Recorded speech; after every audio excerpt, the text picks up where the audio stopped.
अस्मद्गुरुसमारम्भां यतिशेखरमध्यमां लक्ष्मीवल्लभपर्यन्तां वन्दे गुरुपरम्पराम् ஆழ்வார்கள் வாழி அருளிச் செயல் வாழி தாழ்வாதுமில் குறவர்தாம் வாழி ஏழ்பாறுமுய்ய அவர்களுரைத்தவைகள்தாம் வாழி செய்யமறை தன்னுடனே சேர்ந்து அகலகில்லே நிறையுமென் அலர்மேல் மங்கை உரை மார்பா நிகரில் புகழாய் உலகம் உன்னுடையாய் என்னையாழ்வானே நிகரிலமரர் முனிக்கணங்கள் விரும்பும் திருவேங்கடத்தானே புகழொன்னில்லா வடியேன் உன்னடிக்கீழமர்ந்து புகுந்தேனே அகில புவன ஜன்மஸ்தேம பங்காதிலீலே வினத விவிதபூதௌராதரக்ஷைகதீக்ஷே ஸ்ருதிசிரசி விதீப்தே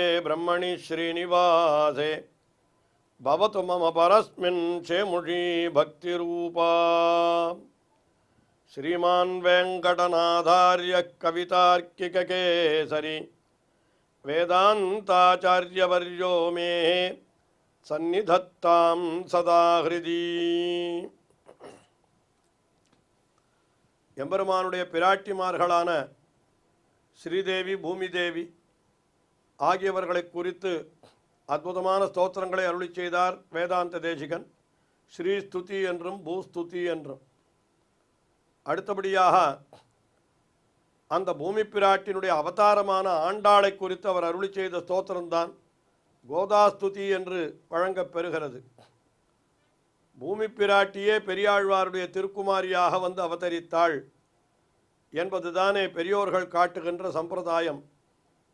அதைத்தானே மணவாள மாமுனிகளும் உபதேசரத்தன மாலையிலே அருளி செய்கின்ற பொழுது, இன்றோ திருவாடிப்பூரம் எமக்காக வன்றோ இங்கு ஆண்டாள் அவதரித்தாள், குன்றாத வாழ்வான வைகுந்த வான்போகன் தன்னை இகழ்ந்து ஆழ்வார் திருமகளாராய் என்று இப்படி பெரியாழ்வாருடைய பெண்பிள்ளையாக வந்து அவதரித்தவள் பூமி பிராட்டிதான் என்பதை ஆச்சாரியர்கள் பல இடங்களிலே காட்டிக் கொடுக்கிறார்கள்.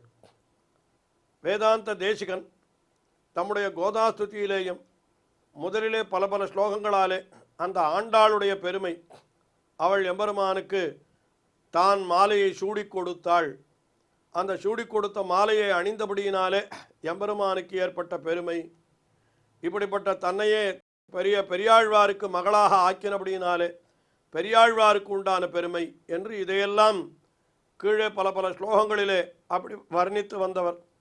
இப்பொழுது மேலே சில ஸ்லோகங்களாலே ஆண்டாளையே பூமி பிராட்டியாக வைத்து, பூமி பிராட்டியினுடைய அம்சம்தானே ஆண்டாள், அதனால் பூமி பிராட்டியினுடைய பெருமையை எல்லாம் மறுபடியும் இந்த ஸ்தோத்திரத்திலே சில இடங்களிலே அப்படி அழகாக எடுத்து காட்டுகிறார்.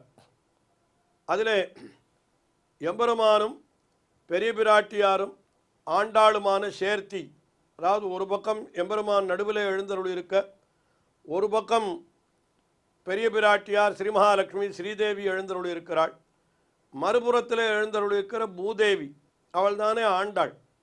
அதனால் அந்த பூமாதேவி இவர்கள் மூவருடைய சேர்த்தியை பற்றி 2-3 ஸ்லோகங்களிலே மிக அழகாக காட்டி கொண்டு வந்தார். இவர்கள் மூவரும் சேர்ந்திருக்கிற பொழுது ஏற்படுகிற அந்த ஒளி, அது எம்பெருமானுடைய திருமேனி நிறமே என்ன ஆகிவிடுகிறது என்னால் மயில் கழுத்தினுடைய நிறம் போலே ஆகிவிடுகிறது. பெரிய பிராட்டியாருடைய நிறம் இவன் மேலே பட்டால் அது பொன்னிறம், அது இவனுடைய கரிய நிறத்திலே படுகிறது. ஆண்டாளுடைய நிறம் அது எப்படிப்பட்ட நிறம், பூமி பிராட்டியனுடைய நிறம் என்னால் அது எப்படிப்பட்ட நிறம், அது அருகைம்புல்லை போலே ஒரு பசுகு பசுகு என்று இருக்கக்கூடிய நிறம். அது இந்த 2 நிறமும் எம்பெருமானுடைய திருமேனியிலே படுகிற பொழுது அது மயில் கழுத்து நிறம் போலே ஆகிவிடுகிறது என்று கீழே ஒரு ஸ்லோகத்திலே அற்புதமாக அருளி செய்தார் வேதாந்த தேசிகன் என்று அனுபவித்தோம். இப்பொழுது இன்னொரு விஷயத்தை மிகவும் சுவையாக எடுத்து காட்டுகிறார். பெருமானுக்கு ஒரு பக்கத்திலே பெரிய பிராட்டியார், மற்றொரு புறத்திலே பூமி பிராட்டியான ஆண்டாள் எழுந்தருள் இருக்கிறார்கள். இவர்கள் இருவரும் இருபுறத்திலேயும் எழுந்தருள் இருக்கிறபடினாலே எம்பெருமான் நமக்கு அனுகிரகம் செய்தே தீர வேண்டும் என்று இப்படி ஒரு அர்த்தத்தை நமக்கு காட்டுகிறார். எப்படி காட்டுகிறார் என்னால் அவர் சொல்லுகிறார், பாருங்கள்.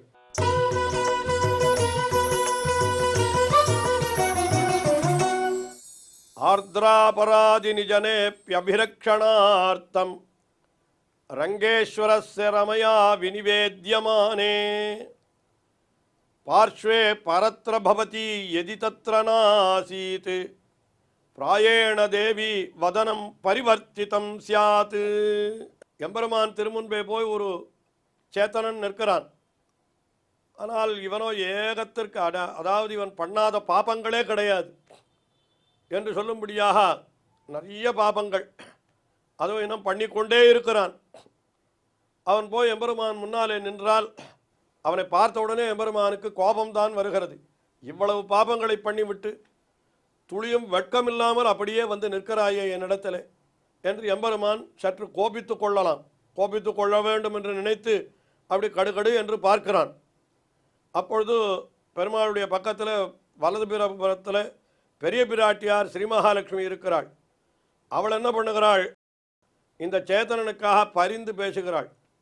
என்னதான் இருந்தாலும் தாயார் அல்லவா, அதனால் அவள் என்ன சொல்லுகிறாள், அப்பா உலகத்தில் பாபம் செய்யாதவன் என்று எவன் இருக்கிறான், நகச்சித்து நாபராத்தியதி. ஏதோ எவ்வளவு பாபம் செய்திருந்தாலும் அவன் உன்னிடத்தில் வந்து முன்னாலே நின்றானானால், உன்னை சரணமடைந்தானால் அவனை ரட்சிப்பது தானே உன்னுடைய கடமை. ஐயோ பாவம், இவனுக்கு நம்மை விட்டால் வேறு யார் இருக்கிறார்கள், நீ இவனை ரட்சித்தான் தீர வேணும், ரட்சித்துத்தான் தீர வேணும் என்று அப்படி பெரிய பிராட்டியார் நமக்காக புருஷகாரம் பண்ணுகிறாளாம். உடனே பெரிய பிராட்டியார் புருஷகாரம் பண்ணினார். ஏதோ ஒரு சமயம் ரெண்டு சமயம் ஏற்றுக்கொள்ளத்தான் வேண்டும். ஆனால் இதை அவள் ஒவ்வொரு சேத்தனன் விஷயத்திலையும் சொல்லுகிறாள் அல்லவா. உடனே எம்பெருமானுக்கே என்ன ஆகிவிடுகிறது, சற்று கடுகடுப்பு ஏற்பட்டு விடுகிறது. உனக்கு இதுவே தான் வேலை, எப்பொழுதும் இப்படியே சொல்லிக் கொண்டிருக்கிறாயா என்று சட்டென்று தன்னுடைய முகத்தை அப்படி இடதுபுறம் திருப்பிக் கொள்ளுகிறானாம். இடதுபுறம் திருப்பிக் கொண்டால் அங்கே யார் இருக்கிறாள் என்று பார்த்தா அங்கே பூமி பிராட்டி. பெரிய பிராட்டியாரை விட இன்னும் கருணை மிக்கவள் அவள். அவள் என்ன சொல்லுகிறாளாம், பா குற்றமா, அது எங்கே இருக்கிறது, யாரிடத்தில் இருக்கிறது, அவனுக்கு என்ன தெரியும் குற்றம், அது குற்றம் என்றே அவனுக்கு தெரியாதே, நீதானே அவனை சம்சாரத்தில் தள்ளிவிட்டாய் என்று அவள் இப்படி சொன்னால் இப்பொழுது முகத்தை எப்படி திருப்பிக் கொள்வது. வலதுபுறத்தில் பெரிய பிராட்டியார், இடதுபுறத்தில் பூமி பிராட்டி, ரெண்டு பேரும் சொன்ன கடைசியில் முகத்தை திருப்பிக் கொள்ள முடியாமல் நேரத்தான் பார்க்கணும், நேரம் பார்த்தால் அவன் நம்மத்தான் பார்க்கணும். இப்படி நம்மை அவன் அனுகிரகிக்கும்படி பண்ணுபவள் பூமி பிராட்டி தான். ஒருவேளை பூமி பிராட்டி அருகிலே இல்லை என்றால் எம்பெருமான் பெரிய பிராட்டியாரிடத்தில் கூட கோபித்து கொண்டு தன்னுடைய முகத்தை இடதுபுறம் திருப்பிக் கொள்ளுவான். ஆனால் அந்த இடத்திலேயும் அவன் திருப்பிக் கொள்ள முடியாதபடிக்கு நீ என்றோ தடுக்கும் அவளாக அங்கே எழுந்தருளி இருக்கிறாய் என்று பூமி பிராட்டியை மிகவும் அழகாக கொண்டாடுகிறார் இந்த ஸ்லோகத்திலே. இதில் என்ன சொல்லுகிறார், ஆர்திராபராதினி ஜனே அபிரக்ஷணார்த்தம்.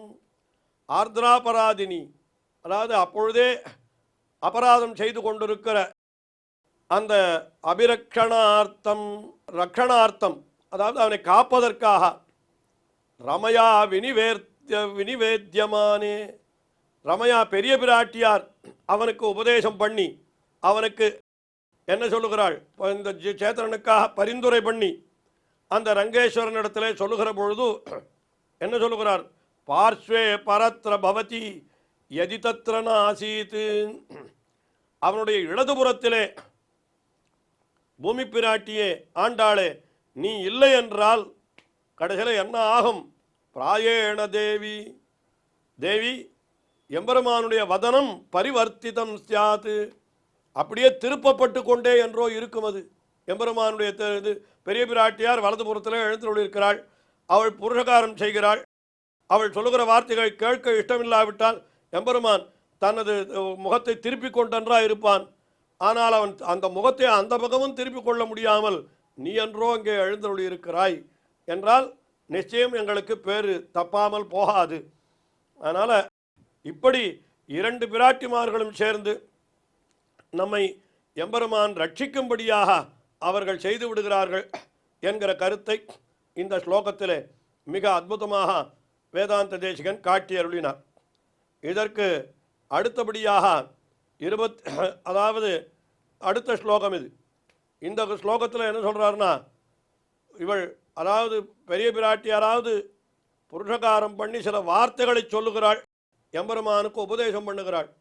பூமி பிராட்டி என்ன பண்ணுகிறாள்னு கேட்டால் தன்னுடைய புருவ நெறிப்பாலேயே எம்பெருமான் சேத்தனர்களை அங்கீகரிக்கும்படி செய்து விடுகிறாளாம்.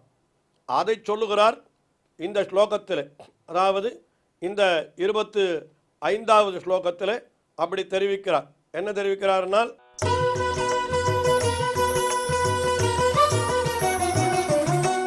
கோதே குணைரபனயன் பிரணதாபராதான் புரூக்ஷேபயேவ தவ போகரசானுகூலஹ கர்மானுபந்தி பலதானரதஸ்ய பர்த்து ஸ்வாதந்திர துர்வியசன மர்மபிதா நிதானம். கோதே குணைஹி அபனயன்னு, கோதை பிராட்டியே என்று கோதே என்றே அவளை அழைக்கிறாள். இது பூமி பிராட்டியை பற்றின வார்த்தை. பூமி பிராட்டி வேறு, ஆண்டாள் வேறு அல்ல. எம்பெருமானுடைய இடதுபுறத்தில் எழுந்தருள் இருப்பவளாக பூமி பிராட்டியையும் சொல்லுகிறார்கள், ஆண்டாளையும் சொல்லுகிறார்கள். ஏன்னா பூமி பிராட்டியினுடைய அவதாரம் தானே ஆண்டாள். அப்போ என்ன பண்ணுறான்னா, இவள் குணைரபனயன்னு பிரணத அபராதான், பிரணத அபராதான் அடியவர்கள் செய்யக்கூடிய அந்த தோஷங்கள் அனைத்தையும் குணைஹி அபரயன்னு உன்னுடைய குணங்களாலே போக்கி. பிராட்டி பூமி பிராட்டி ஆண்டாள் என்ன பண்ணுகிறாள், அடியவர்கள் செய்யக்கூடிய அபராதங்கள் அனைத்தையும் ஒன்றுமில்லையாக்கி விடுகிறாளாம். எப்படி ஒன்றுமில்லையாக்குகிறாள்? புரூக்ஷேபயேவா தவ போகரசானுகூல. புரூக்ஷேபயேவா என்ன, புருவத்தினுடைய நெறிப்பாலேயே. அதாவது எம்பெருமான் யாரையாவது நான் கட்டாட்சிக்க முடியாது என்று அப்படி நினைத்தானால் அவனை புருவத்தை நெறித்து அவனை பார்க்கிற பார்வையிலேயே அப்படியெல்லாம் செய்யக்கூடாது என்று அவனை அறிவுறுத்துவது போல இருக்குமா. அப்படி தவபோகரசா அனுகூலா, உன்னோடு கூடியிருப்பதை இன்பமாக நினைக்கிறானே அந்த எம்பெருமான் அவன் எப்படிப்பட்டவன்? கர்மானுபந்தி பலதான ரதஸ்ய பர்த்து. அவனவன் செய்த கர்மங்களுக்கு உரிய பலனை அவனவன் அனுபவித்தே தீர வேணும். அவனவனுக்கு உண்டான கர்மத்தை அவன் அனுபவிக்கும்படி செய்வதுதான் என்னுடைய கடமை என்று அப்படி நினைத்து கொண்டிருக்கிறானாம் எம்பெருமான். அதுவும் அவன் எப்படிப்பட்டவன்? சுவாதந்திரிய துர்வியசன மர்மபிதா நிதானம். அந்த சுவாதந்திரியத்தால், சுவாதந்திரியம் என்னாலன்னா அவனை யாரும் எதுவும் கேட்க முடியாது, அவனுக்கு மேம்பட்டவர்கள் எவரும் இல்லர். அதனால் தவறு செய்தவன் தண்டனையை அனுபவித்தே ஆக வேண்டும், பாபம் செய்தவன் அதற்கு உண்டான பலனை அனுபவித்தே ஆக வேண்டும் என்றெல்லாம் அவன் இப்படி சொல்லி துர்வியசனம், நாம் பட வேண்டிய மிக கடுமையான அந்த துன்பங்களை எல்லாம் கூட அவன் அந்த பாபத்தின் பயனாக கொடுக்கிறான். என்னால் அதையெல்லாம் மர்மபிதா நிதானம், அதையெல்லாம் பிளந்து தள்ளக்கூடியதாக இருக்கக்கூடியது எதுன்னு கேட்டால் புரூக்ஷேபயேவா, உன்னுடைய அந்த திருக்கண் புருவ நெறிப்பு. அந்த பெரிய பிராட்டியாராவது பரிந்து பேசி 2 வார்த்தைகளை சொல்லுகிறாள். உடனே எம்பெருமான் தன்னுடைய முகத்தை அவளை விட்டு திருப்பிக் கொள்ளலாம் என்று இந்த பக்கம் பார்த்தால், இந்த பக்கத்தில் இருக்கக்கூடிய பூமி பிராட்டி தன்னுடைய புருவ நெறிப்பினாலேயே அவன் அடியவனை கைவிடக்கூடாது, அடியவர்களுடைய பாவங்களுக்கு தண்டனை கொடுக்கக்கூடாது, அந்த அடியவர்களை ஏற்றுக்கொண்டுதான் ஆக வேண்டும் என்று தன் புருவ நெறிப்பினாலேயே அவனுக்கு கட்டளையிடுவது போலே அப்படிப்பட்ட காரியத்தை செய்கிறாளே. இப்படிப்பட்ட திவ்ய தம்பதிகள் இருக்கிற பொழுது நமக்கு என்ன குறை என்பது போல என்ன சொல்லுகிறார் இந்த ஸ்லோகத்தில்? எப்படிப்பட்ட அபராதிகளையும் அவன் தண்டிக்காது இருப்பதற்கு எது காரணம் என்று கேட்டால், அது உன்னுடைய அந்த அடியவர்களுக்காக நீ பரிந்து செய்யக்கூடிய காரியம். அதுவும் எது? அந்த புருவ நெறிப்பு. அதுதான் என்று இந்த ஸ்லோகத்தில் மிக அற்புதமாக காட்டி அருளினார். தொடர்ந்து அனுபவிப்போம். ஸ்ரீயக்காந்தாய கல்யாண நிதயே நிதயேர்த்தினாம் ஸ்ரீவேங்கட நிவாசாய ஸ்ரீனிவாசாய மங்களம். ஸ்ரீமத் சுந்தர ஜாமாதிர் முனிமானசவாசினே சர்வலோக நிவாசாய ஸ்ரீனிவாசாய மங்களம்.